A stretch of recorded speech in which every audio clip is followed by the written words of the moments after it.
Well, it's going to get wet anyways, but it stopped raining like 30 minutes ago before the party and it started back. Good, how are you? Ladies and gentlemen, I want to welcome you. I'm a stickler for being on time, and the atomic clock says it's 7 o'clock. And if Bob says it's 7 o'clock, we're going to meet at 7 o'clock. So hopefully we'll get out about 9 tonight. But, well, I'm so glad to see such a good turnout. I was afraid we'd have a whole bunch of empty chairs. But I want to thank Western Carolina University's Public Policy Institute. They are facilitating the forum tonight. Dr. Todd Collins and graduate student Brian Burgess. Oh, there you are. And you're going to hear from them primarily. However, I'm going to do a little talking and I want to show some slides. I want to introduce several members of the town board: Patty Abel, Vice Mayor Verlin Curtis, Billy Mashburn, Alderman, and I saw Barbara. And did I miss anybody? So we've got quite a few of the board members here, and also Summer Woodard, our town manager, is here, and we just appreciate so much their being here tonight too. We want to give everybody tonight the opportunity to speak out, to hear from each other what we have to say about Franklin, and to learn what towns similar to Franklin have done to overcome comparable problems that we're facing in Franklin. Now, if you prefer not to speak, we've handed out a survey which you can fill out and be anonymous about it if you would like. I'm not going to sugarcoat the issues that are facing Franklin. And I hope that what we talk about is not going to embarrass anybody or make excuses. What we're going to do is just talk about some factual things tonight in generalities. We're in search of solutions right now, not finger pointing. We're all in this together. And this is the thing that we have to remember. We're in it together. We have problems facing the town. We're all, we must come together and look to the future. What's worked in the past may not be what's going to work now. It's not only a shortage of money, although that's primarily the problem, to fix these problems that we have right now, but we've got to develop an attitude that we can do much simply by working together and facing our problems, admitting it when we have problems. We've got to adopt a new feeling of pride in Franklin. We can't ignore these problems. We've got to talk about them. Now, we're in the process of branding Franklin. In 2008, the town board and the Main Street program came up with a beautiful logo for Franklin. It's the hiker that you see in front of the town hall right now. This is what we're probably going to be branding Franklin with. I've got to bring it up before the town board to make sure everybody's on board with it. But that's what we hope will be the brand of Franklin. The outdoors is probably going to be our new niche in the world. And we've got to do all we can to preserve the outdoors because that's what's going to bring people here. Our kinship to the outdoors will be the key. Now, Franklin is attracting some international visitors. I ran into a couple the other day from New Zealand. We need to look at the fact that we have 3 international airports within 3 hours drive of Franklin. Maybe we should look at some international advertising. We need to look just beyond Florida and Atlanta. Franklin is a town of contrast.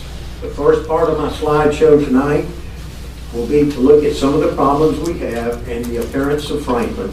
And the last is to show that it's not all bad, that there's a heck of a lot good happening too. Then I'll be turning it over to Dr. Collins and Mr. Burgess, and they will say a few things. So some of you will grab those lights. We'll just start here. This is what people see when they come to Franklin as they come in on 441. We have a lot of signage. We have an old Walmart shopping center. I'm not sure how we can make that into a tourist destination, but I'm not really sure what we're going to be able to use it for, but I hope that someday we'll find a use for it. These are some of the things that we have going on right now. When they're empty buildings for sale, they're not being kept up to where they're real attractive. This is the one right down in front of Ace Hardware. This service station has been empty for a great number of years. And one of the things that I think that we need to look at, and we're going to talk a little bit about it tonight, is reusing the buildings that we have now, putting them back to use. There are some grants out there to do this, but as you know, the grant money is drying up tremendously. Sometimes just a little paint will help things. Here's a situation we have right in the heart of town. We have a beautiful bank building that would be great for something, perhaps something like a Chamber of Commerce, but what we need to do is maybe cut the grass there. This is a problem in Franklin. Our sidewalks are deteriorating. We don't know what the future of the Powell bill is going to be. This is where we have gotten money for sidewalk repairs and new sidewalks. We've got areas of town that are pretty blighted. We need to either tear some of these things down, or we need to put a little paint, maybe not structural, but just do something to bring them back up to some kind of standards. This is a church out on Green Street that, if the monument's correct, probably deserves to be on the National Registry of Historic Places. It was formed back in 1845. Now, the building was redone in 1946, but we need to be looking at preserving our past as well as what we're doing on our future. Another empty service station. And then this is what you see when you come into Franklin. We beg people not to turn right and go the bypass to the casino. But if you keep coming on into Franklin, this is what you're going to see. You're going to see a median that's covered with trash, cigarette butts, and everything under the sun. You're going to find a median that has been chewed up. We are on the DOT to try to do something about this. And for those of you that have never been on the Town Bridge, I'm saving you the effort. Here's what it looks like. We've got a little problem right now. The DOT put up a no trespassing sign, but they put it on the sidewalk. And as you can see, we've got some deteriorating curbs. Now, the bridge is going to be replaced, and none too soon. We want to have a bike lane, we want to have a pedestrian lane. This is one of the things that we want to really work with. Now, let's look at some of the good things. Here's a very attractive building that's empty. Here is what they did with the old motor repair place down in front of Old Eagles. A little paint, some awnings, and it is a very attractive building. It gives you that feelings of how things were in the 1950s. Gives you kind of a feeling of stepping back in town. Here's the use of the old Pendergrass building by the Historical Society. Here's the Performing Arts Center. The factory, which was the reuse of an existing building, very good use. And then, of course, we have some new buildings. The police department, the fire department, the Drake complex in Frogtown, beautiful. The post office, the county is redoing it. They're replacing the windows in it. This is going to be another one of those beautiful buildings that we can look to with pride. And then, of course, we have our town hall, which was the Scottish Tartan Museum at one time. And then, of course, we have our trash cans with the art on the side of it. I don't know if you ever notice it, but if you'll notice, tourists with their cell phones will be taking pictures of these things. I know of no other town where anybody takes a picture of the trash can. But we do in Franklin. We've got to capitalize. And then, of course, we have the what used to be the People's Department store is now the Outdoor 76. And this just lends credibility to what the outdoors are going to mean to our future. And it's a beautiful town. Franklin's very beautiful, but there are some contrasts. And here is the, made very well. And then, of course, you've got a law office that was an old telephone exchange there, and the old power company building was made into a courthouse annex. So this goes to show that we've got a lot of empty buildings that maybe we should be thinking towards reusing them rather than building something new. And then, of course, we have Russell Boland's office and Bill Talbot's real estate office, two of the oldest buildings in Franklin that are still in use. I want to commend Bonnie and David Pickards. They donated that to the square, that little bench there. It's a timber frame bench. It's beautiful. Thanks, Bonnie. So that's Franklin. And now We had the only brewery that was once a town hall. And you wouldn't believe the skeletons that fell out of the vault when they started doing the repairs. But this is beautiful. This is great. This is what rehabilitating a town means. And then it doesn't matter sometimes where you are, what you do. But here we have the Raskella and April's Flower Shop on the back street, on Stewart Street. All right, I'm going to end up there, and I'm going to turn it over to Dr. Collins, who's going to talk just a little bit about the Public Policy Institute. And then Brian Burgess is a graduate student, and he's going solo tonight with his first one. And we're just delighted to have both of them. Dr. Collins, welcome, sir.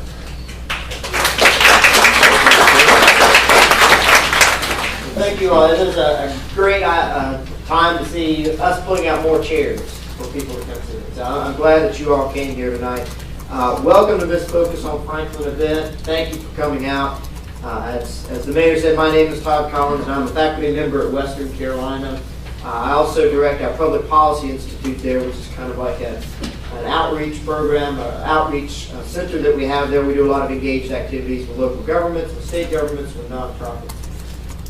And we're really excited to be here. We're happy to be in Franklin. We're happy to work with our regional partners that we have in the area. And I know that we care about Franklin, and you care about Franklin because you're here tonight. Our purpose here, as the mayor mentioned, is that we want to see what you all think. And this is not a one-time thing, obviously, that you should feel free in our society to share your opinions with your elected leaders and your members of government. But this is one chance where we thought we could help facilitate getting together and letting you all have some voice in what you think Franklin will be like, not only tomorrow, next year, but 5 years, 10 years, 20 years down the road. It's an important process.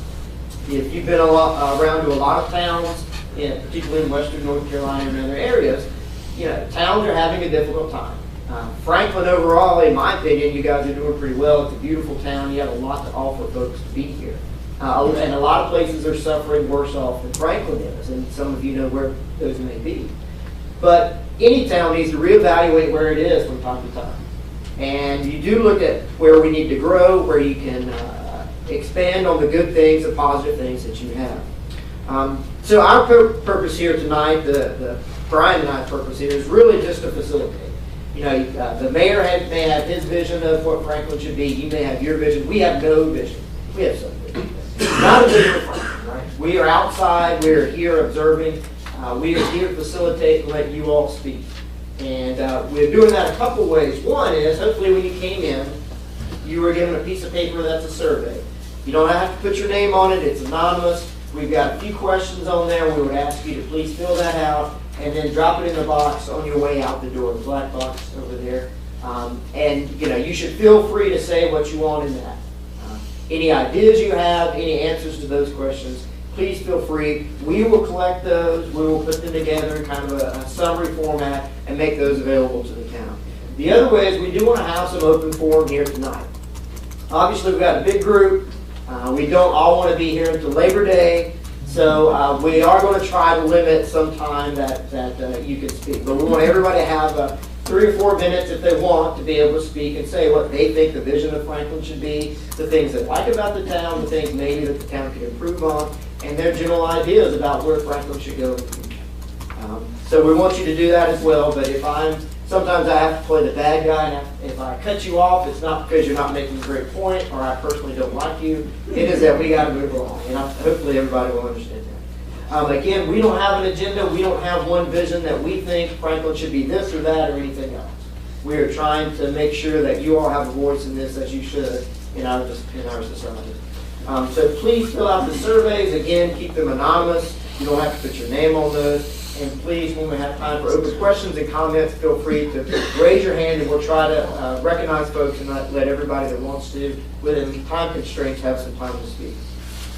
With that, I'm going to hand it over to Brian Burgess, who's one of our graduate students in our Masters in Public Administration program at Western Carolina. And he is, together we worked on these slides, and Brian's done a really great job of looking at not only some of the issues that you all may want to raise tonight, but we've also looked at some other towns in a similar situation and maybe have some ideas of what they've done. So I'll turn it over to Brian. How are you? Like Dr. Collins said, I am a student, and I want you to keep that in mind because tonight I'm still a student.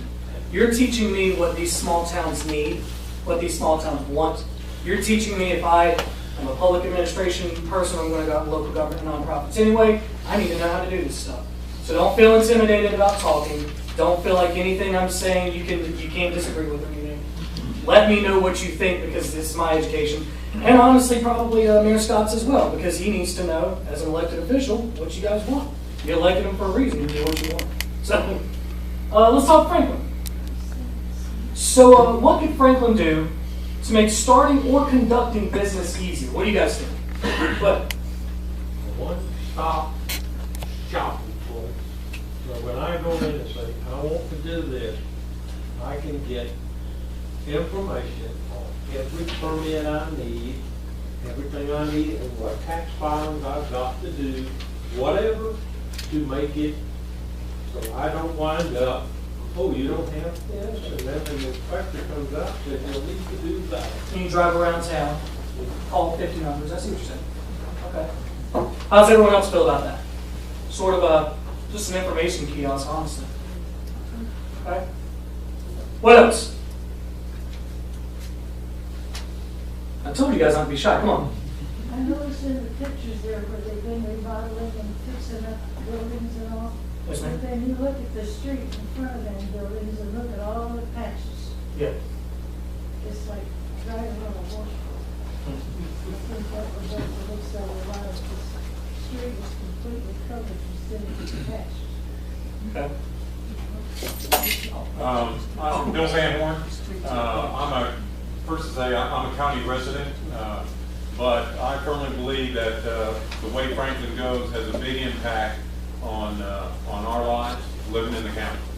I've been associated with towns where quarterly the town mayor and the town manager, along with the department heads, would come and conduct a meeting. Each of the department heads would speak for a few minutes on major issues, things that they're working on, and then they would open themselves up to answer questions. People could ask questions, and if the director felt that he or she could, they would answer it, or then they would get back to it. And this was done on a quarterly basis. Okay. So sort of a council on the county. Right, just an update to the folks on the major issues and things that are going on in each of the departments: fire, police, sanitation, planning, so on and so forth. Okay. Yeah. You wanted me to repeat what this nice lady said, right? Okay. Go ahead. As a business owner, I think it would be good for business to have more of a joining together. Okay. It would be nice to have information in regards to the town before the fact instead of after the fact, such as sidewalk, fixing a sidewalk, working on water, sewer, any of these things. Sometimes it creates more of a sour taste in your mouth than a positive thing. Right. And in the end, it is positive, but it would just be nice to be more informed. I pay a lot of town taxes, but I don't have a vote. Right. So I'm just more of an outsider. I'm just like, I hear it last. It happens to be last. And, I put a lot of positive energy into my business, and so I want to be included in some of that. Yeah. So maybe a better way of communicating with business owners who aren't necessarily living in Franklin. Well, we are Franklin. Right. We may not live there, but we are Franklin. And so if you don't have the energy, the positive energy toward those who are performing your day-to-day business. Okay. For example, thrift stores, these are self-employed people that are trying to start a business on their own. I found, for example, down in Village, Georgia, where there's a strip of antique stores, if y'all know where I'm talking about, they're antiques and thrift stores, that they're pretty much zoning or districting their businesses. And there's a string of storefronts here on the plaza by the post office that are vacant. And I've always thought that all these thrift stores and entrepreneurs were to team up and have a broader vision and a strategy.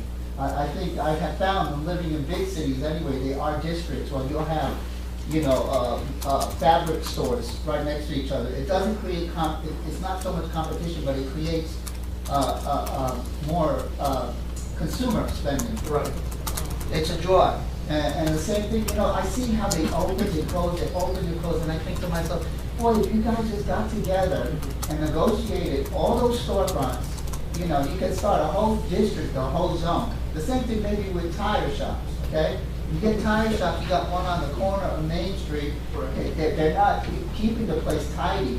You would think that maybe they'll put up a fence, something decorative, a little landscaping, maybe they should be districted, just like auto body shops. So in essence, you could sustain local businesses and self-employed contractors by zoning them or encouraging them to team up. Does anyone else have any thoughts on this question? All right, let's move on. If you could change town government in any way, what would you change? And I think we've already touched on sort of a better one-stop information resource. I think it's a great idea. Is there anything else you guys would add to that? I think every public job should be advertised. If we want progress, we need the very best people. And I don't care which job it is, whether it's a plumber or our elected official. The job should be advertised. What else? Go ahead. I think the government could be a little more outreaching. I know when I lived in Sanibel, Florida, there were a lot of problems there, and the mayor said, recognize the problems and just open things up and said, we're going to create citizen committees and we need your help, and it empowered citizens, and they helped with the budget, they helped on recycling, they helped on various things, and it was wonderful because it involved citizens, and there were lots of committees. And I think that the committees, I think the town would do well with having a recycling committee working on those problems of litter in the streets. And I know a lot of people that might like to work on it. And I think that definitely the town should have a historic preservation committee. And that you would have citizens that were really interested and knowledgeable, helping the busy aldermen make some rules for these buildings that, when you can't tear down a building and how the facade should be. All right, I've talked enough, but I think that the town can get more people involved, because instead of criticizing, they can be working for our town. And they're just recognize the problems and say, who wants to serve on this committee? And I think a lot of good could come of that. So let's maybe push that a little bit further. So you mentioned recycling, historic areas. Are there other areas where you all think this is kind of open to anyone, that maybe a citizens committee or some kind of citizens group, what else, other issue here? In the paper today, there's an article where the town of Franklin, town of Highlands, and Macon County got together, and they have their joint meeting, and I think you do this 3 or 4 times a year. What comes of that? I have call meetings, right? I know everybody wants to go to another meeting, decide what we're doing, decide at the next meeting and what we're going to do next. Action is more of what I think needs to come from this. Instead of meeting about it, let's do something about it. And it doesn't have to be a committee of 500 people that makes this decision, because you know how hard that gets. But it doesn't need to be made by 3 people. But if the governing bodies are getting together, what's the action plan that's coming out of these meetings? We found out what everybody was doing. Now, what are we doing to help each other with these action plans? Because I know the sidewalks have been addressed for several years in several areas, and we're still prioritizing exactly where we start with that. But let's get something completed. I think is what people are wanting to see, and whether it's a citizens committee or whatever, it's just about getting something done. Pick smaller goals where you see accomplishments instead of frustration.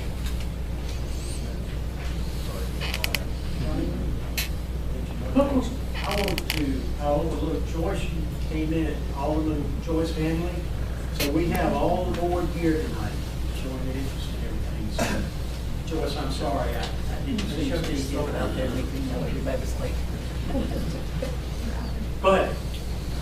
Just one more committee. Yeah.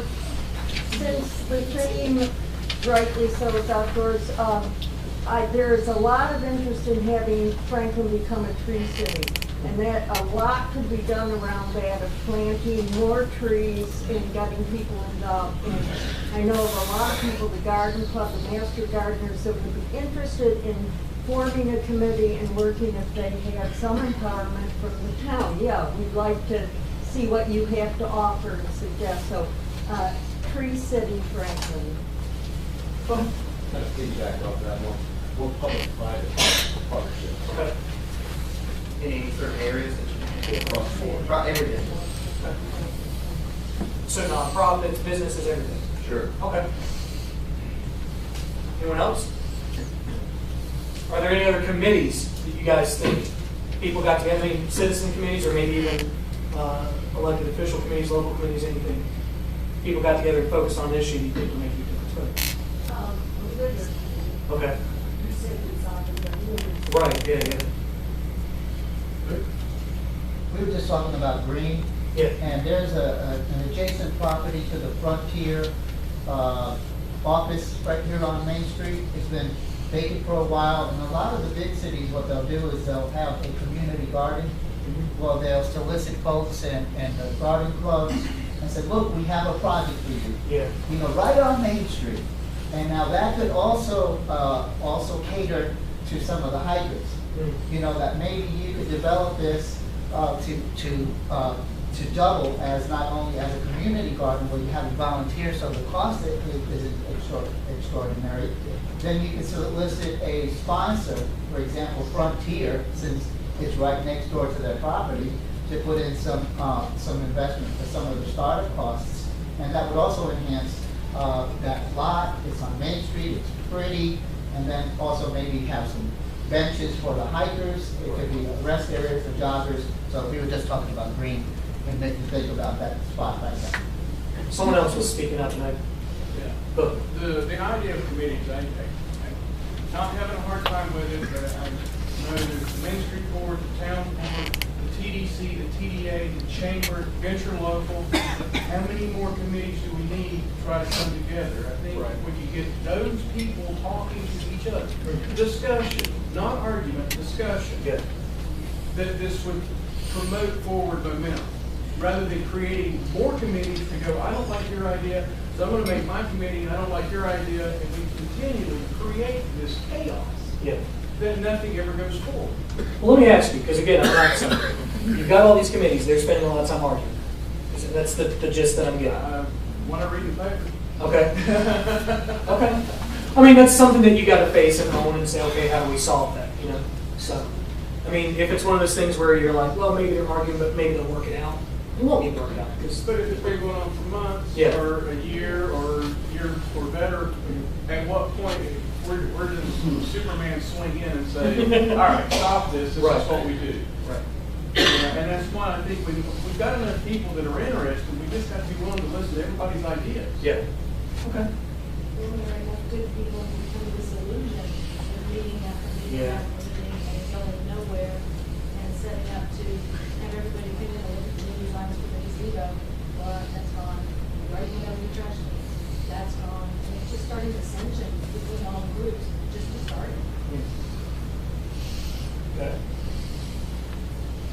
Anything else mildly related to what we talked about so far? We move on. We've opened up a lot of cans of worms. Go ahead. Believe whether we use existing committees or use the new ones, we need to back off and say the characteristics, and then say, okay, how can they be improved? I think Franklin has more, for a town this size, more festivals and parades and things for the community to participate in than many small towns have. Yeah. Okay. Is there any coordination of these things? I think there is, but it's sometimes questionable. And how many towns have 4 or 5 museums? These are travelers' destinations.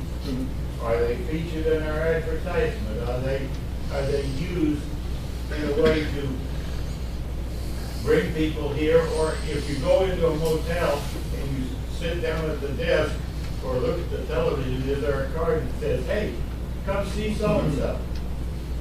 There doesn't seem to be a way for the community to use the assets it already has. Okay. You've been looking all night. Cheat sheet, haven't you? You're hitting on everything I'm gonna hit on later. All right, someone else raised their hand. I don't want to leave anyone out. We do got to move, but I don't want to leave anyone out either. Go ahead. Yeah, we hear a lot of talk recently about a two-way street, Main Street. Aren't they listening to Silva, who's trying to get out of that again now? Okay. It's just, this street is not that wide. Right. We got big trucks unloading on the street. We've got big vehicles on the side and all. One way is all you can possibly look at to get out of there. So I think that should be something that should be considered. Okay. Main Street should not be for unloading trucks. Go ahead. Pertinent to the question as far as town government goes. Yeah. I mean, these are great ideas, but government, I would personally, being a business owner on Main Street, I would love to see a restructure of the Main Street program. Okay. All right, last call. All right. So, do you think of Franklin as a destination town, and how important is that to Franklin in your opinion? That's a big question, and we're going to be on this one for a while. But do you think Franklin's a destination town first and foremost? One, it should be. Okay. It is not. Okay. It is a way station to charity. We may stop off there for cook and mining. Yeah. So pick up some gas, and we should be marketing it as this is an excellent central location for other activities. Okay. Does anyone want to disagree or add on? Yeah, or agree, yeah. No. I'm a business owner on Main Street as well, and a lot of our, about half of our business is people who live in the county, and about half of it is people who come from elsewhere. And it does seem to me that Franklin is a destination town in at least a vacation respect. A lot of people vacation in the area and come into Franklin as a part of that vacation stay, whether they're visiting family or second-time owners or whatever. And I think that's very important. It's very important in my business to have that destination aspect. And it's nice for people who come from out of state to be able to do some other things while they're in the area. So lots of choices of different things. But I agree with that comment, but since I wrote something a little different on that piece of paper, someone obligated to say it. And that is, the question is Franklin a destination town? And I think there's very little here that's actually a destination that people come to. There's a lot of area that people come to. While they're here, they say, well, let's go to Franklin to eat or shop. But that's different than being a destination town. Okay. We don't have casino. We don't have, people in Atlanta don't say, what do you want to do this weekend? Oh, let's go to Franklin. There's very few people in that category. So I think what we ought to be trying to do is snag as many people as we can that are going to other close by destinations, going to outdoor activities and whatever, as well as try to create some destination locations. Performing Arts Center. There are people that actually do come specifically for certain businesses. They're not real central. But I think it's I don't think we really plan to be a destination town based on what we live. So the ideal is to get them on their way to the casino before they lose all their money at the casino. Is that the plan? Well, let's come back. We'll take credit cards. Right, there you go. Maybe they win big. Sure. Okay, there's a lot of hands. Go ahead. I have a project I've been working on. Barbara McCrae interviewed me. My name is Angelo Ramos, and I got coverage on the newspaper. One of the drawings was a transportation hub or complex using the existing old Walmart. So when you say the word destination, to me, When I wanted to go out to drop off my son onto a Greyhound, I had to travel to Waynesville. You see now, when you say destination, to me, using that as a transportation complex that would bring in Greyhounds, drop the people off, to spend the money at the local, on the local level. It'll energize the shopping center. Those vacancies will be rented when merchants hear about it. You have a car rental place, you have RV parking. So now folks that don't like driving at nighttime, in particular myself, and seniors and people with, not good vision. Pretty much everyone, They jump on the bus and go out to Gatlinburg. Yeah. They can park their RV, and rent a car and drive up to Highlands Road. So when you say the word destination, that strikes home with this drawing that I have on my draft table for a transportation carbon complex. Go ahead. One problem in the whole mix of all of this, we say what we would like and what should be. Unfortunately, very often we're dealing with private property and the wishes and desires of the individual owner. And I think we can all see some of the problems involved here. You may want to see somebody using property differently, but No, it's actually a conversation I had with Mayor Scott when we were preparing for this. He mentioned the Walmart Center, still owned by Walmart. So how do you fight that battle? Yeah, you're exactly right. It's very important. I keep skipping over you. I feel bad. Go ahead. Pertinent to the transportation thing, I know there are other people here that can answer this better than I can bring it up. The airport here, this is a county issue, not a town issue, but we have a lot of customers that own their own planes and fly from all over the southeast and come here. The money that comes in through that airport is staggering. They're getting in their cars, they have a car that they own that sits just there, and they drive straight to Highlands or somewhere else. If there's anything more we can do with our airport. I mean, that's a transportation hub that already exists that brings a lot of money into the town. It's not on bus. Go ahead, Stevie. We are a destination. We're a destination because of the positive things around us, our mountains, our hiking. Are we willing to change the face of our town in order to make it the destination in our mind? I don't want to compromise that. Okay. I think that there's a very important decision you have to make. Are you going to change the small town that you have? Or are you going to build upon what you have? And the other part of it is, I have long been a destination in my business for those who come to eat with me. But in the same token, I need my local customers too. So I don't ever want to become just a destination for someone else. I want to draw all those people together because, even in our business, if right now, if someone has it in their mind that's local, they're going to tell you about different treatments that they got. So I think both sides of that are very important that we look at that. We have to build a pride in our local population as well. It has to become a destination for them. And pride that they have about it and that they want to participate in those things that are positive around us. Go ahead. Yes. I'm pointing the man in front of you, and I'll get to you next, I promise. Well, I was just going to say that I like the very first slide, Franklin's outdoor destination. Okay. I think for far too long, we have sold Franklin short and not emphasized the outdoor activities and things that can go on. Outdoor 76 has done a great job trying to do that. They can't do it single-handedly. And I think we need to rebrand Franklin and county to some extent. We've done a great job. Love those because they grab these people that drive on the bypass and going up to Cherokee and spend their money. We've got to have something that brings them to the town. And I think we've got it. We just have to figure out how to make it happen. Go ahead.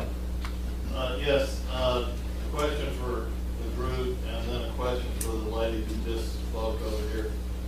You said come and eat with you. What business are you? What business do you said run? come and eat. But why is that pertinent? Well, I'm just curious. So we understand what kind of people you are. I'm a restaurant. Okay. I'm a restaurant that serves meals 3 times a day. I've been in business 45 years. I personally am 56 years old. I've lived on the same half mile in this county for my entire 56 years. And so I know where it's been. Yeah. I know where it's going. And I'm very proud of it. Yeah. Okay. Okay, that's fine. The other thing is, with regard to the town and destination and all these things, I hear many people talk about, that this is a place that they're coming through, or they may stop for a day or 2 here, but they're going to Highlands, Asheville, Cherokee, so, that's just something to be aware of, I guess, but, I think it's worth noting. Go ahead. There is a destination here in town, and that's the Scottish Art Museum. Yeah. We're the only one outside of Scotland now. Wow. If somehow the town could help us advertise, that is the destination. I keep seeing you raise your hand, and I feel bad. I'm trying to see everyone, but there are a lot of you guys here, which is great, but it takes me a second, so bear with me. But yeah, go ahead. I keep seeing you raise your hand. This is the same problem that Jim is talking about. I'm with the Scottish Art Museum too. And it is a destination for people all over the country. The first week the museum opened, the town said, would anybody from Silva come to see this museum? And in a month we went to California. And I said, I'm with the Scottish Art Museum. And they said, you are? Yeah. They knew all about it with this museum in California. Yeah. So I think we're more well known than we realize. And we need to advertise it more. We get a number of magazines, Our State, Southern Living, and Bryson City has ads in there. And there's never one for Franklin. If the town could encourage saving more money so that we could put a little 2x3 ad in there every month, tuning some of the things that we have here, would help. Yeah.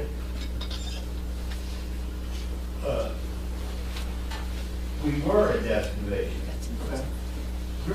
Partly because of the efforts of one individual who got the idea that provoked the ruby mining, created the term gem capital of the world, started having these gem shows, and really raised the profile of this one person, working hard, no question about it, and having contacts and so on. But we made it a destination. Now, the ruby mines are not as important now as they used to be, but maybe there's the same effort could be put into the other things. Go ahead. I see Franklin as a destination in a couple of ways. We used to be second homes for Florida people, and that, the recession came and took that away. But for hikers, with the Appalachian Trail just 11 miles, 10 miles outside of town, you know what happens every spring. You see those smelly people watching town. But even now, you've got the section hikers that are planning their little sections and figuring out, well, where am I going to stay? Where am I going to get off trail? And I'm here to tell you that next year, when these 2 movies come out, A Walk in the Woods by Bill Bryson's being made into a movie with Robert Redford and Nick Nolte, and Wild, the Sherrod Strayed book with Reese Witherspoon. That's going to reinvent, more people are going to go, whoa, let's go hiking. And Franklin's going to be right there. Okay. Go ahead. I forgot to mention one thing when I brought up the Art Museum. Franklin is one of the few towns I know of that has 3 great museums in 2 blocks. Yeah. The Historic Museum, the Penn Museum. All of our museums should be advertised more and supported. I'll ask you a question, and I know just because I'm an outsider, this may already be something you guys are doing. How often do the museums in the downtown area communicate with each other? As far as communicating, we're starting to do that more. We are always, when somebody comes into our museum, we stand in before they leave. Two great museums right now from the next block, and they're doing the same thing for us. I heard someone else about that. Comment he made, I think, is a neutral statement for the other museum, right? Because regardless of which museum you're in, you have the community at large and the tourists will benefit. So you cannot help but mention that. In fact, if you come to the Gym Museum, we also tell you, right, Club Museum over here at Ruby City. But to get to the business, we say advertising, that is not a function of our city government. It lies more with three things: the Tourist Development Commission, and the TDC, and the Chamber of Commerce. So the question is, can we get them to work together, and can we get them to do anything? I saw some more hands. Let's try to get past this question, but it's an important one, so go ahead. We have a great greenway, and it was started several years ago with lots of great ideas. We have an open-air amphitheater out there that I think everybody's forgotten about and never did anything with. And our playground is starting to fall apart. I mean, we need to not only expand that, but make sure that we maintain what we've got. Final thoughts. But I have a question about a statement you made earlier. Just curious about the totality of that. You said that Walmart had been approached about releasing that property, and I'm wondering, were we asking them, was the government, local government asking them to give it to them, or what was the circumstances of that? We have not been involved. I don't think any board, we haven't been involved in that. Walmart's, the mayor, Walmart's lease, they don't lease that anymore. That's someone else. Okay. All right. What would you guys like to see in your rebranding of Franklin? Or branding of Franklin? I want to second Mayor Lenny's comment about focusing. Okay. We can just get a hint of stop and stay a while. Yeah. All right. We seem to be talking about that a lot. Yeah. Is there anything else that you guys think that Franklin's got that's not being highlighted, pointed out, or anything? And traveling other places, picking on the square, we'll call it. But those places here in Tennessee or in Virginia, they always have a break of 1 hour in between their sessions. Okay. That works out fine, but the local merchants here don't have those for people to go in and buy. But yet they complain nobody goes in and buy. Because they don't. They don't have to. They don't. If the door was open, you would. We're open every Saturday night if you're picking and nobody comes. You're open, aren't you, Rob? We're open till 8 o'clock on Saturday night. And if there's one thing I can mention just about picking, an idea we've thrown out for a while.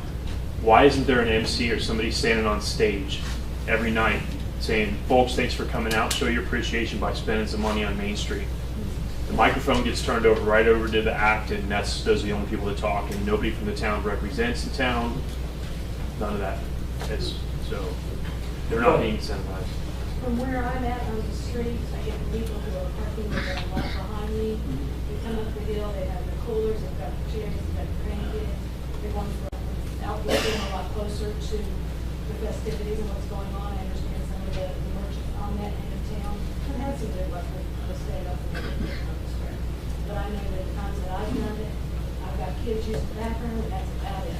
No, we don't have good luck. You know. I think part of that is that Macon doesn't have enough variety. We're not bringing younger people downtown who may be interested in books and in eating at Martha's. We're bringing having the same crowd back every night for years. Okay. And I think if we had a broader variety there, more like Bridge Park has. We're having an afternoon session of picking our, well, the stores are open. It's a great idea. Part of the idea of remodeling the town square was to create some more commerce and help the merchants locally have a variety of venues.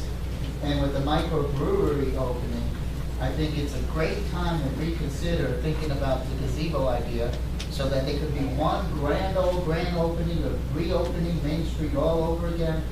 The stage that I've designed was more conducive to sound, lighting, dancing. It will create enthusiasm for new venues to come. It'll provide that MC kind of structure. It'll make it feel like you're at a venue.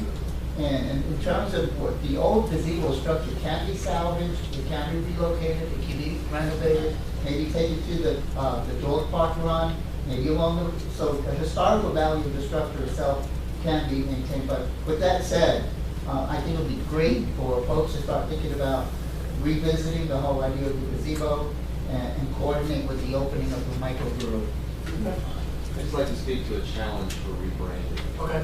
We have the Franklin Chamber of Commerce, which is kind of county citizen. And then we have several things on the town side, I think, with TDA, which is Tourism Development Authority, which has their own board. Then we have TDC, which is again the Chamber and County. But it's the Franklin Chamber of Commerce. It's the Franklin Main Street program. And they're all doing different things, and we do talk to each other every once in a while. It's very difficult and unique challenge that I don't see, say, like in Bryson City, where Bryson City is the main town in that large county. Yeah. But it's all right here. Right. And we're here. I don't know what trigger is to make that all more cohesive. So do you think that whatever the branding Franklin goes with should be a mission that everyone can kind of get behind? On behalf of Franklin, yes. Okay. The Franklin Chamber of Commerce, they have their own tagline. Right. And then TEA, Franklin, has their own tagline. It's very confusing. Okay. Back, talking about the rebranding and what Matt was talking about, and not to forget, there are a lot of nonprofits in the town and in the county that need to be involved as stakeholders. And when if it's rebranded or just putting out the brand that the town already has, I would suggest that these nonprofits be brought in, and so they understand, the tagline, what you're trying to get across, so they can reach out to their membership, and their membership can reach out to their friends, and so that we're all kind of focused in the same direction. Okay. Anyone else? I don't know, we've been in several little towns and their nights about Friday, Saturday night, where the town things going on. And then has all, most of the time on the grass, in front of the courthouse or somewhere. Everybody's up dancing and having a ball, the stores open, people shopping. I don't think that we need a great big stage and everything for this town. I think there's so much more they can do with the money. Fixing the streets, the sidewalks, make the town more attractive than a great big fancy building for their nightly cleaning. To me, I can't see that that's going to attract any more people. Just when they go there and have a good time. Right. Anyone else? As far as the rebranding itself, I feel like the logo that the town has adopted is very comprehensive and really showcasing what Macon County has to offer. And I think that when you look at that, obviously, like Matt had mentioned, there has to be a collective vision that everyone can grab onto or get behind. Because if you do have too many people pushing in different directions, there's nothing that gets accomplished. Right. I think something that you have to look at from a branding perspective is being the simple fact that we're surrounded by hundreds of thousands of acres of national forest. If part of what we grabbed onto for our business was the concept of we don't have to make a destination. We have to be a part of what destination already exists here, which is the outdoors. So for us, it's an easy concept to grab onto.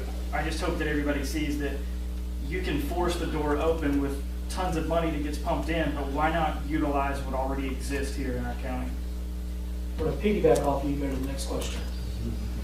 So, what's the next 20 years look like? What's bringing people?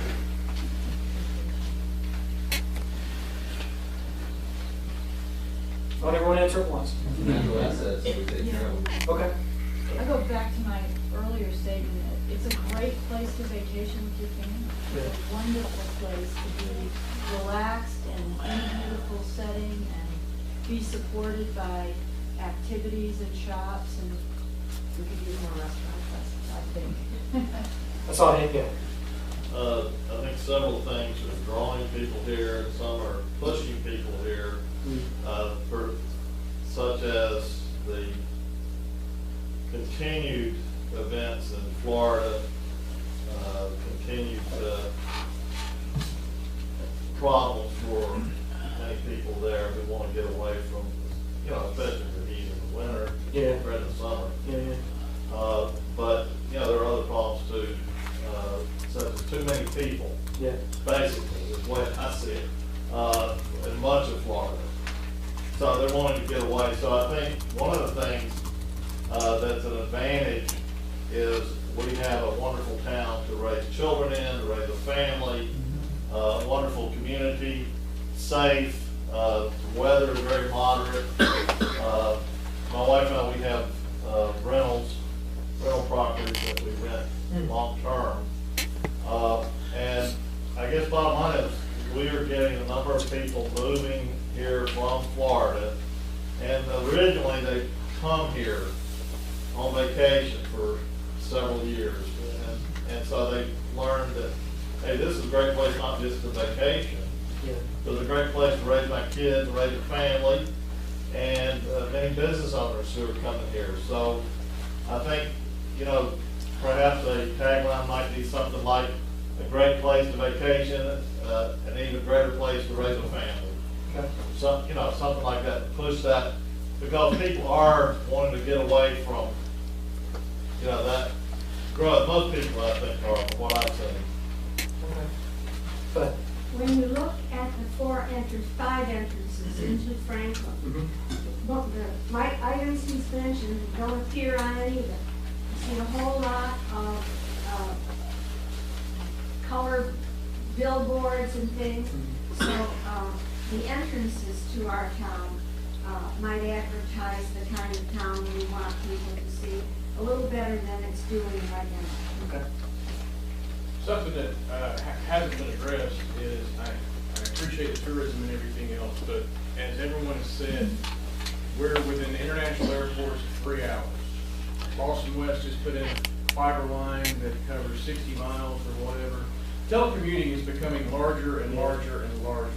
Those people that want to raise families don't want to do it in Atlanta. They don't want to do it in Tampa. They want to be here. Our pace of life is so much calmer. We don't have to be there type of. The traffic doesn't tell you that, but most of the attitudes tell you that around here. I think that's something that we need to address. It won't be your second homes, it'll be your primary homes. It'll be the guys that have graduated, worked for 10 years in a company, and they're willing to come in, and they love hanging out here. And they have that capability of tying back and doing their work from there and drawing their paycheck and a direct deposit and enjoy life. Which is what it's all about, is for everybody enjoying what they do, and if they can do it here, why wouldn't they hang out here? All of us got here, we either were born here or we came here. And that's just the way it came about. So, that's something that we need to look at. When the economy crashed, I didn't go back to Florida because I saw a huge opportunity here and became great friends with a local. And we put our heads together and started a business. And since then, I've been blessed to become very, very good friends with guys and girls that have been born and raised here. And I want to see my kids that I'm now raising here. I'm the epitome of the picture that this gentleman just painted. Came here from Florida. I didn't want to go back. I want to raise my family here. I want to see guys like Matt Bateman and Corey McCall that are raised here and keep their talent here. Yeah. And I don't want my kids to be in college 15 years from now and go, Dad, wow, I can't wait to go to Charlotte. And I want them to see the opportunities here and keep their talent here and start businesses here and realize what we've got. So yeah. I agree with what Rob has said and also Larry. I think we're overlooking though what we're missing the fact that we need to up the ante on what Franklin is about. Yes. It's not a cheap destination. Okay? It's an outdoor destination. Outdoor is not cheap. If you go to Outdoor 76, you spend a lot of money. Yeah, okay. Ignore him. But what happens is on weekends, those of us that have come from other cities, we go to Ashland, we go to Wayne, we go to Silver. We don't have places to eat. We don't have the things that draw. I think you're going to make a couple people just mad. We have a lot of things, but we have sold ourselves too cheap. Okay. In my opinion, we've got this outdoor. If you go out west, I was just out in Santa Fe. It ain't cheap. Okay. If you go to Taos, it ain't cheap.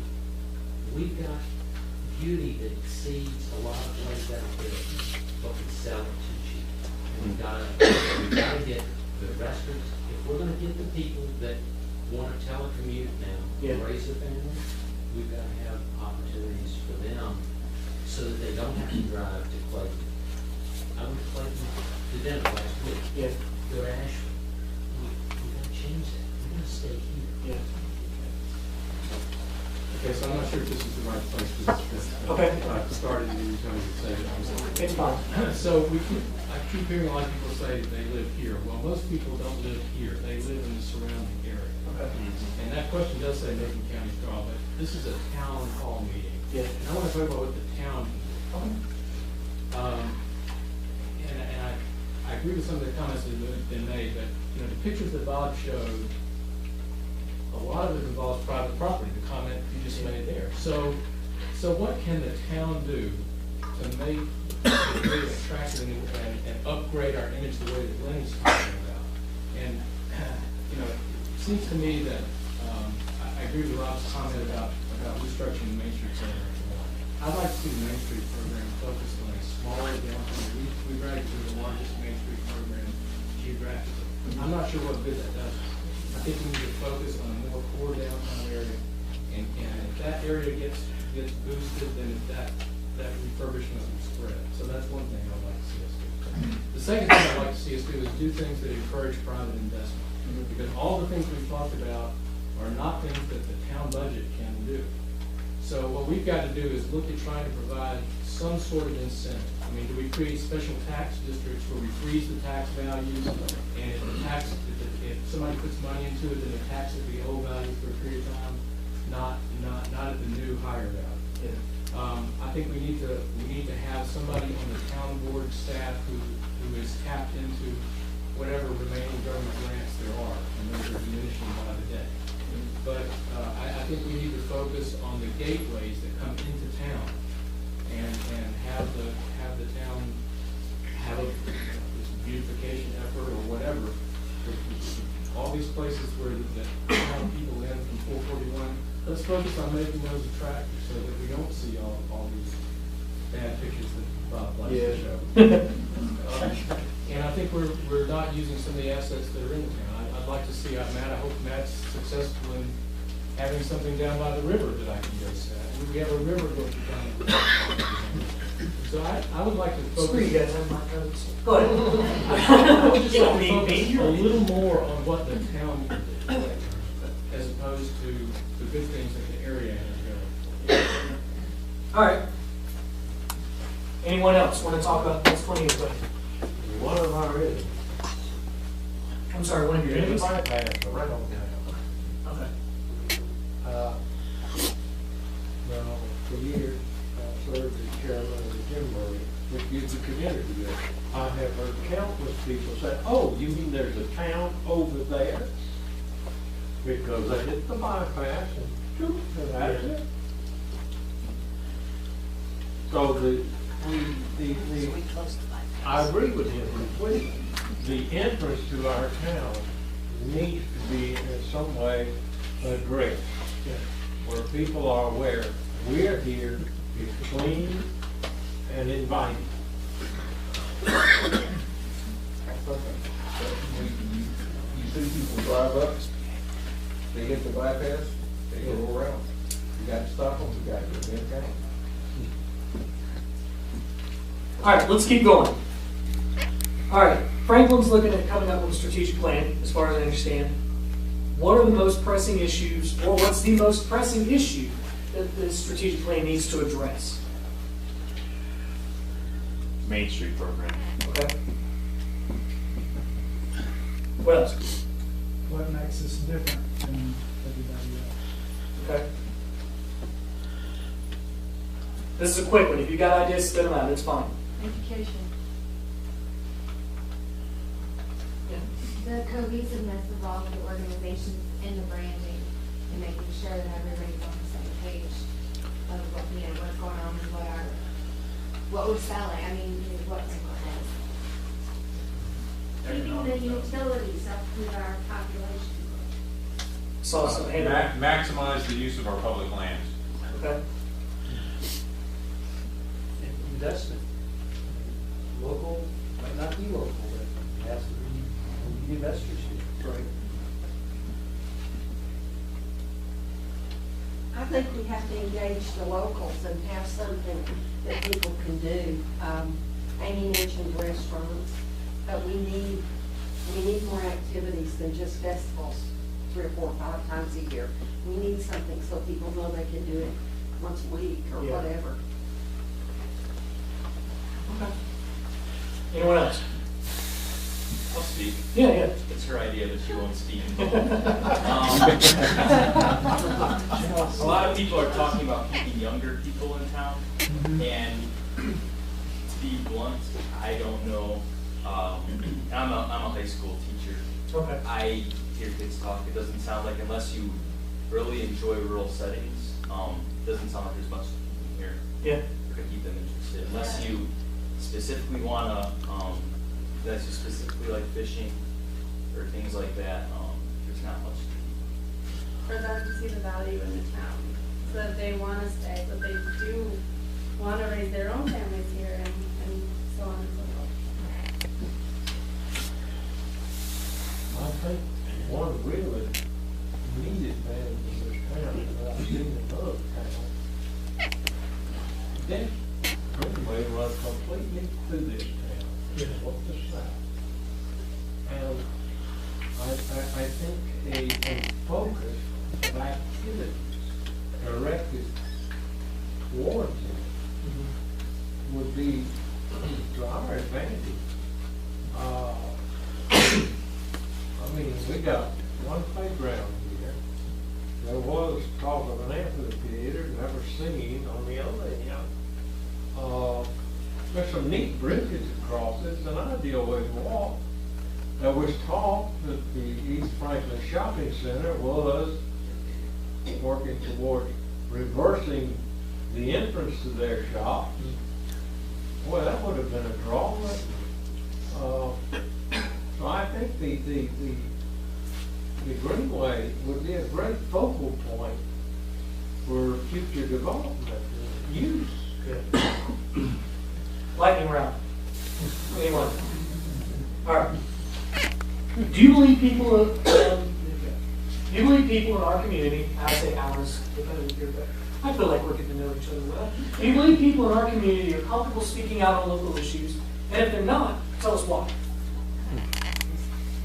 You guys obviously are, which is great, but do you think people by observing, I think they are comfortable, but for so long nothing's been done about what they've said. So people just get disengaged.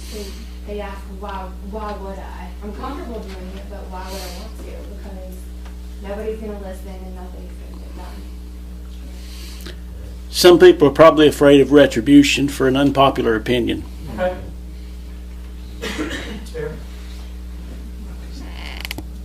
think they're real good at Okay. Give me an example. Everyone's laughing. Give me an example.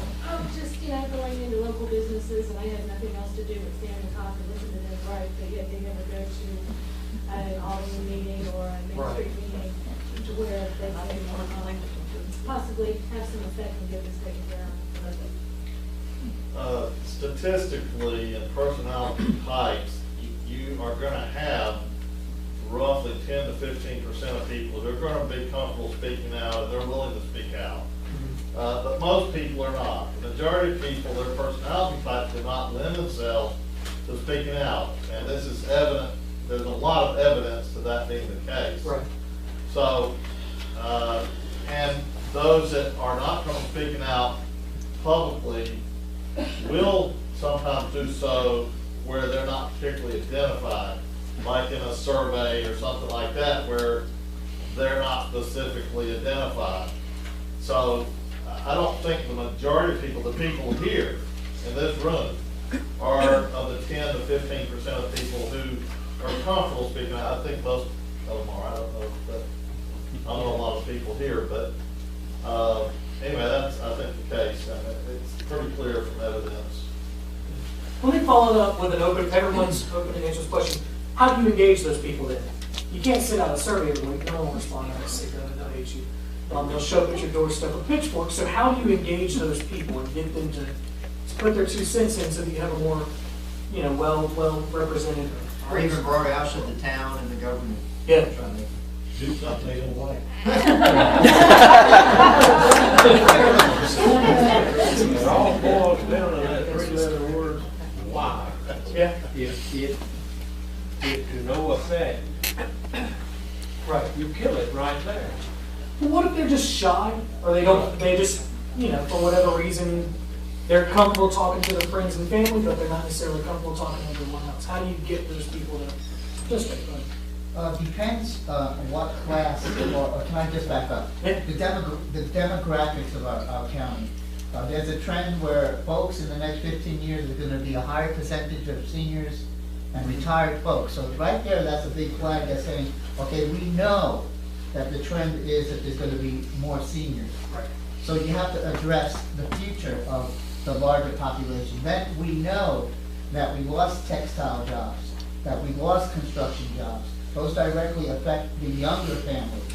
So where are those families going? Where are they looking? All right, so if you ask the younger person, and I'm going with you, where am I going to work? Yeah. You know, my daughter, Dad, where am I, you know, after college? You know, then you ask the young adult in his 50s, I don't want to move from Franklin. I love it here. It's safe, right?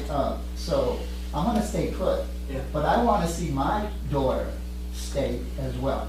So we lost jobs. So now, how do we get them back? The industrial park. You know, what can the community do to get involved with the businesses out in the industrial park? Have an entrepreneur contest, or have a science fair. I mean, do the companies open doors so people could come in with ideas? So you have that $1 million idea to create jobs for 400 people. I don't know the answer, but the demographics is certainly going to get you different answers and questions depending on what portion of the population you ask. Correct me if I'm wrong, so you're sort of suggesting that you need to give these people something to speak out for before they're going to? Yes. Okay. With regard to the job, it is basically from internet-based that we're going to be able to get.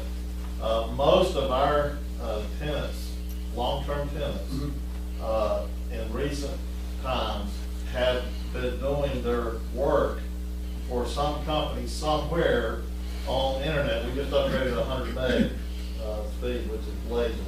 If anybody knows anything about speed, but the bottom line is that's where the future on jobs for people who, like he's talking about, they want to stay here. Some of them want to stay here, but they're worried about, well, how am I going to make a living? It's going to be, of course, the other part of that is healthcare and financial services. Those are the big growth industries, the grain of America, and especially since we are, I would say, in in large respect, a retirement destination, where people, especially from Florida, get one and other places, but, you know, a lot of it comes from Florida.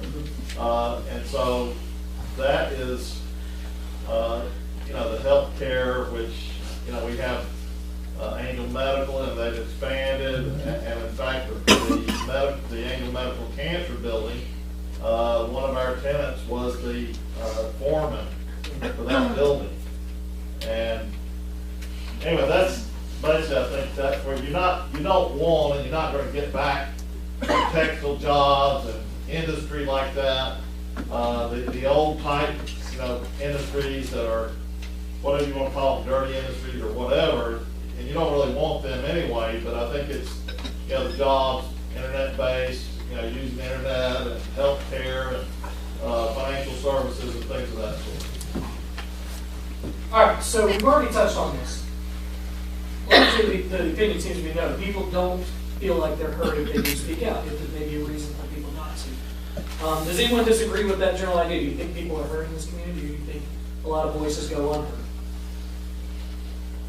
I think there's a lot of complaining. I think when you get back down to it, at least the town board, aldermen and all the mayor are open, and you can talk to them. But there's a lot of complaining, just as normal about it, sort of official capacity. Right. But, no, I've found them very open if you get to know them and talk to them.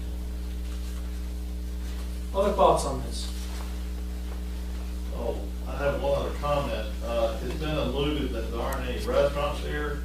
My wife and I, we eat at most all the restaurants, and I can tell you there's more than I can, I mean, it would take me a while to go through the list. And they're good restaurants. Yeah. You don't have to go to Highlands to get it. Now, if you want to go to Highlands and pay $100 for a meal, God bless you. You know, I've done that on special You can occasions. stay here and pay $100 for a meal. Well, I mean, for 2 people. Right. Yeah, it's possible. You were, you know, wanting to go to Cafe Rail and get wine and all that stuff. But, you know, bottom line is there are lots and lots of good restaurants here. You know, including, you know, the fast food too. You know, many of them are very good for a fast, you know, little meal. But, you know, good Southern cooking, Chinese. I think we actually have a Thai restaurant now, and which I'm not big on Thai myself, but many people are. Mexican, and you can even eat sushi here now. If you want to eat sushi, go for it. You know, but so there are plenty of restaurants here, but some people do have, like, they want to go to other places that have a reputation. A restaurant has a reputation, so we may not have that primarily here. I guess Cafe Real has a little bit of a reputation. Dr. Belcher from Western Carolina University, when he came in, he said, well, when they said we were eating at Cafe Real, he got there and he said it's next to a convenience center, convenience store. He said he was in a little shock, but then when he got in the restaurant, he said it was great. Yeah. And it's one of their favorite restaurants now. So, yeah, we have some really good restaurants. All right, let's go lightning round again. Let's go. Okay. I just got a question about the question. Okay. Because this question of preceding when are people comfortable not speaking out? My question is, what do you want to hear? I guess this is a question for if it's a question for Bob or for the town board, or because it's easy enough to run a poll in the Franklin Press but are you? Is the question are people willing to share their yes or no opinions on whether something's a good idea? Or is the question, are people comfortable giving suggestions? Because those are two different things. And, you know, it's easy enough to create a poll, to put that out, or to have a, you know, I mean, it's a totally different question. You need a totally different score. Let's keep moving. What should Franklin do with the Whitmire property? I'll go in. Yeah, let's lightning round that. We'll just throw ideas out. You want to skip these ones too? All right, we're going to skip some questions then. You can email Mayor Scott with your hate. So here's a few examples. Let's go through these. So we got Valdez, North Carolina. The population's pretty similar, 4,400. Their per capita income, the PCI, just so you guys didn't have to read a novel, their per capita income's around 19 grand. They've got 11.9% of the people living below the poverty line. I called their, let's see, Valdez has an economic development public nonprofit. I spoke to him for a little while and said, what are things that have worked? What are things that haven't worked? What should people avoid? What should people do? One of the things he said is public-private. It's a good way to go, especially for nonprofits. They effectively help make sure that the lights stay on, and they, the nonprofit makes sure that everything gets done. They've also started a revolving loan program that's been really helpful to getting new businesses in town. The government's willing to give a relatively high-risk loan, but it's in small doses to get people kind of startup costs. They pay it back, that money goes back to another business. They pay it back, that goes back to another business. One of the things that they said they have seen is that businesses will suffer because of traffic and parking. We talked about traffic out here, people unloading and stuff like that, but also parking. If you can't park, you can't get close to the place you want to go to, you might go somewhere else. I mean, I hate to say it, but some people don't want to walk. As nice as downtown Franklin is, some people don't want to walk a really long time to get where they're trying to go. Having ample parking is a good way to make sure that they can get to your business. And they also said that town hall should have a place where they can screen and improve small business ideas. For example, if you guys are giving out revolving loans, one of the precursors, you have someone who knows what they're doing saying, all right, well, let's look at your business plan and make sure that it's actually going to work before we throw money at you. Educating entrepreneurs in the community who have a really great business idea, just don't understand the business side of things. Helping them understand what it is that they need to be able to do, understand the risks involved specifically with their business, and making sure that they're held accountable for their own ideas and helping them get that off the ground. Another example, West Jefferson, North Carolina. Again, population's a little bit smaller than you guys, but overall it's about the same statistics. Their poverty line's about 18.9%. This guy said that beautification is the key. The guy who's effectively running, I think it's another public-private nonprofit, he said beautification is the key. They did a lot with just planting nice flowers and stuff around town. Made people feel like it was cleaner. They didn't have to lay any more cement. They didn't have to do anything, just planting stuff. Honestly, some of the cracked cement, he said that they could just cover with ivy. It's a really cheap way to get away with it stuff. So, and that, I mean, it really is. It's a really simple, cheap, albeit kind of cheating way of fixing things. He also says that they've used stop signs in the middle of their downtown to make sure that when people drive through, they can see each business that goes through. I personally, as a driver, don't think that's a great idea, but Mayor Scott and I were talking about it, and speed bumps helps safety, helps make sure no one's speeding through downtown, but it also means that people are effectively doing the same thing. They have a moment to sit, stop, look at what you guys have to offer. You guys have already said this. They said that one of the biggest problems that they had before was that they had so many organizations spinning their wheels against each other. They finally, I guess, representatives and citizens got together and said, let's get this together and start talking to each other, having meetings, settling disputes, and sort of saying, what's our goal? And sometimes even dividing up the labor. Some people really care about one issue, and they say, okay, well, your jurisdiction's here then. Fix that. We'll go off and do our own thing. But making sure that people aren't competing against each other as opposed to working with each other. He also said that one of the problems that they had is that their historic tax credits aren't used widely. There are tons of tax credits available, although, as we've mentioned, they are shrinking, but there are still a lot of historic tax credits available.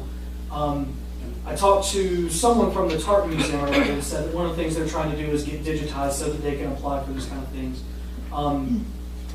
But encouraging museums and encouraging businesses that are in those kind of buildings to see what's available to them. Figure out what it would take to start getting those tax credits to take the burden off to them with the funding and stuff like that. And then the last city we have for you, Elkin, North Carolina. Almost identical population, you guys.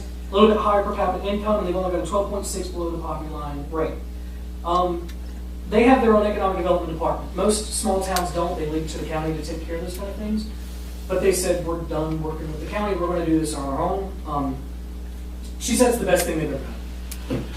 They took a little bit out of the budget, created a small department. I think they've got 2 or 3 people running it. But she said it stops all of the nonsense, all of the miscommunication, all of the running back and forth. You've got one person who's accountable for it, and I guess the people that work with her. Instead of having to go through the town board, or a zoning committee, or the mayor, or any other committee that's relevant to it, you have one person who people can come in and say, hey, we'd like to see this, or we'd like to open a business. That person also goes out and says, hey, businesses come to us. They know all the laws, they know all the rules, they get it done for you. One of the other things, this is absolutely brilliant, and it's really cheap. This blows my mind. They did something really simple. They found empty shops on their main street. Empty shops, you can see inside them, the windows are typically big and they look ugly. So what they started doing is just dressing them up. One of the things that they did is if it's a shop that they think a really good business would be suited for example, an outdoor store, they go to the Habitat Restore, get some stuff that looked like it might go in that store and put it in the window.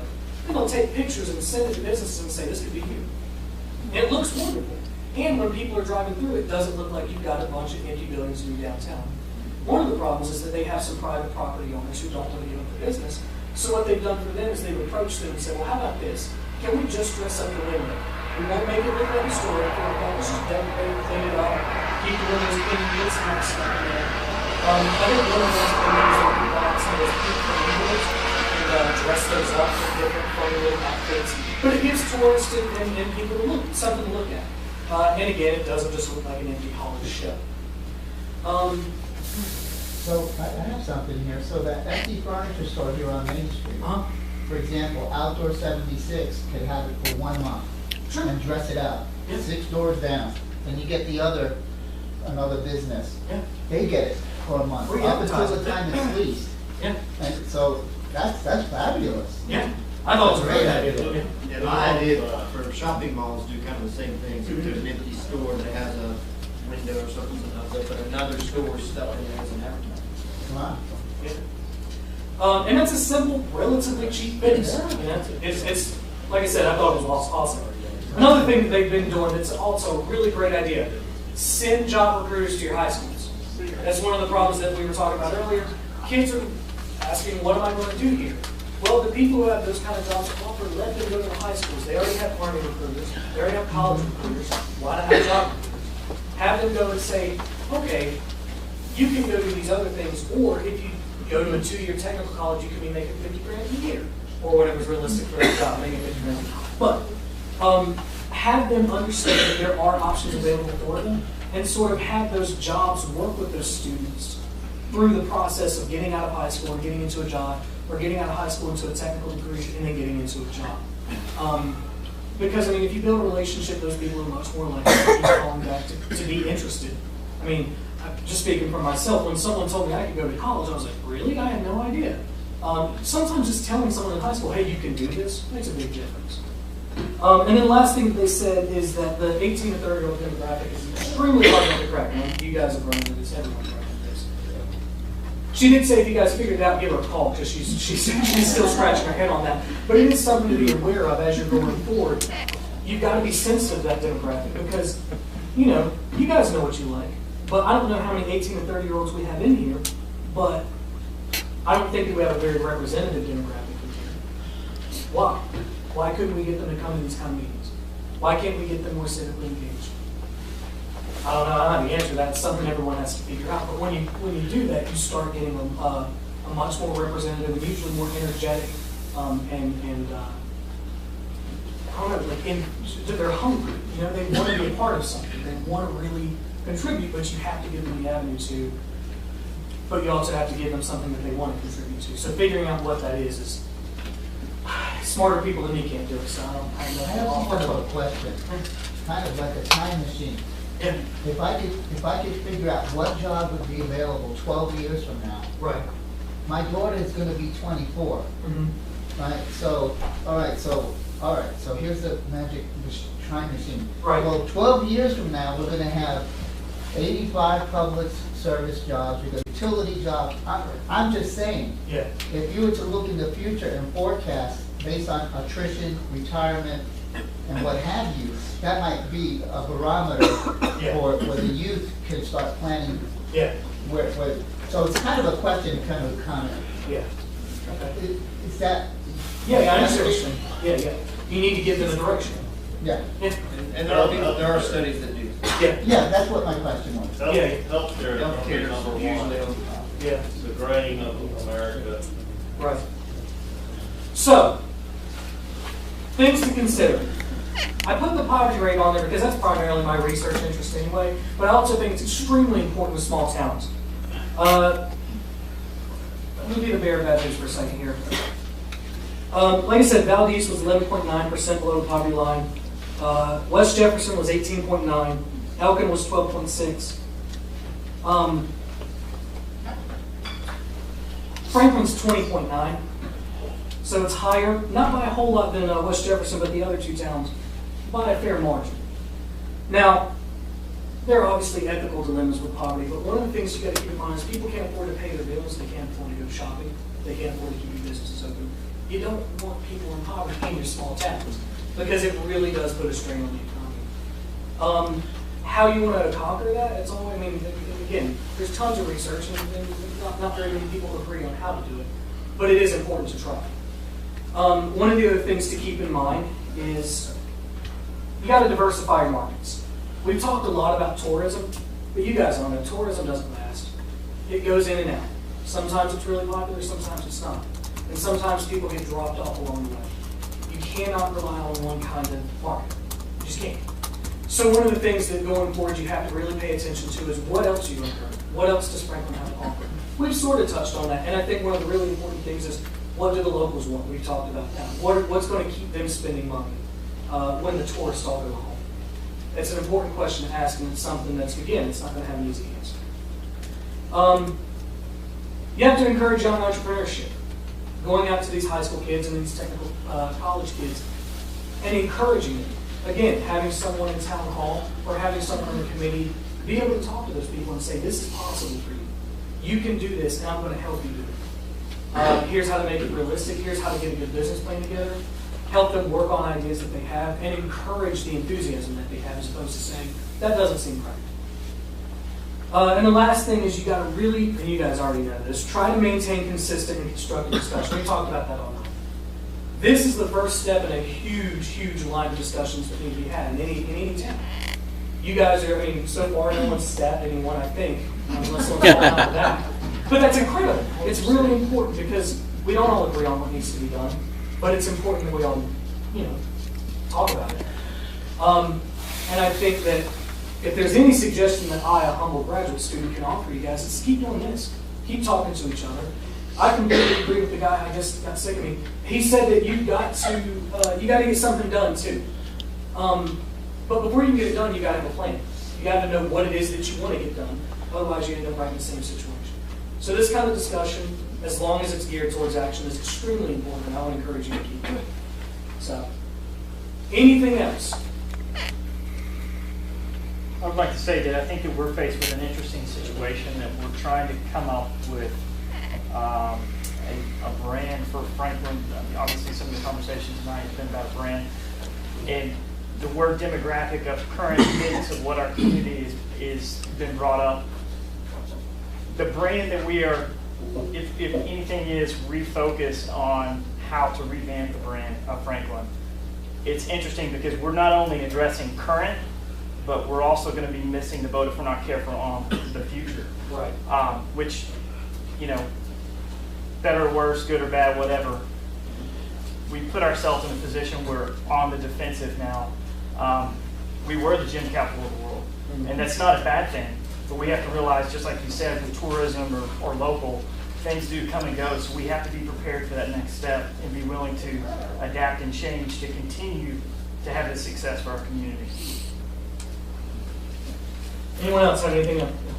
Well, the other thing is that the town of Franklin does not operate in a vacuum. Right. It is part of a larger political entity, Macon County, and I think most all of Franklin, the town of Franklin, if not all of it, is in District 2. So everyone should vote, of course. If you live in the town, of course, you get to vote in the town elections. You also get to vote in the county elections. And you get to vote in every district, no matter which district you live in. Those people I found a lot of people get confused about that. They say, well, I live in District 1, which is Islands area, so I can't vote in District 2. Well, yes, they can. That only has, the districts only have to do as far as the candidates who can run there, and I'm one of 4 candidates in District 2. That's all I know, I appreciate that, but we're not getting into equal. Well, we're not, but. No, we're not. We're not. Macon County is part of, you know, Suzanne? Macon County's been part of Macon County. John, really. Thank you. And I appreciate that, but right now, we're talking about town, where we're going, how we're gonna get there, and what we're gonna do when we're there. Yes, Suzanne? I think some education possibly, on what actually shop local means. Walmart is not local just because they have a brick and mortar store. Yeah. And you can't complain about your fire department, your law enforcement, your child's teacher, your roads, when everything you order is with the click of a button. Yeah. Okay, let's wind it up because we don't have but a few minutes, but I just want to say one thing, a couple of things. I've never called a professor by his first name before, but I'm going to tonight. Can't call a lot worse. You already mayor. And Ryan, you know, Franklin, you know, we're real big spenders here, but I want to give each one of you guys a special thanks for what you've done tonight. As you'll see, we've got our logo in here tonight. And I've been thinking about trying to sell these things, maybe and help the town out. But Ryan, you're going to be a great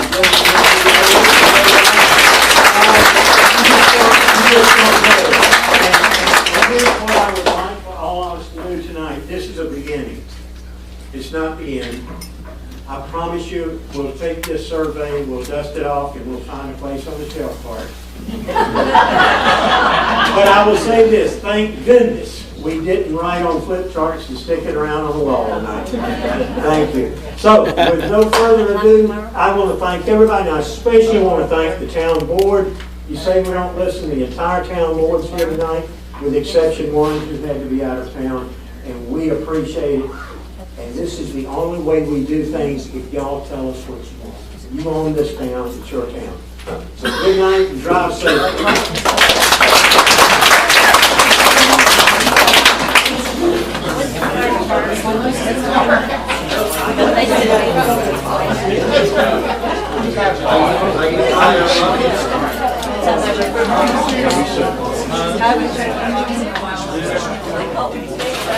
Mark.